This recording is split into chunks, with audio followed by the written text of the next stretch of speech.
వాళ్ళ ప్రజలకి ఏం చేస్తున్నారు అనేది ఎక్కువ. మెజారిటీ ఆఫ్ పీపుల్ ఏం జరుగుతుంది, ప్రజలకు మంచి జరుగుతుందా లేదా? నా ఎస్సీలు, నా ఎస్టీలు, నా బీసీలు, నా మైనారిటీలు అంటూ పిలుచుకునే నా అక్క చెల్లెమ్మలకు, నా అన్నదమ్ములకు దక్కింది ఎప్పుడు అనంటే అది మీ బిడ్డ పాలన. పేదరిక నిర్మూలన, అక్షరాస్యత పెంపుదల, ప్రభుత్వ పరిపాలన విధానంలో ట్రాన్స్పరెన్సీ, ఇది చాలా ముఖ్యం. ఇవాళ ప్రతి గ్రామంలో గ్రామ సచివాలయాలు, సెక్రటరియట్స్ ఏర్పాటు చేసి గడప గడప దగ్గరికి ప్రభుత్వాన్ని తీసుకెళ్లిపోయాడు.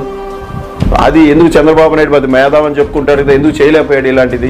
మీ ఇంట్లో మీ బిడ్డ వల్ల మీకు మంచి జరిగి ఉంటే మాత్రం మీ బిడ్డకు సైనికులుగా మీరే నిలవండి అని చెప్పి సందర్భంగా కోరుతా ఉన్నా.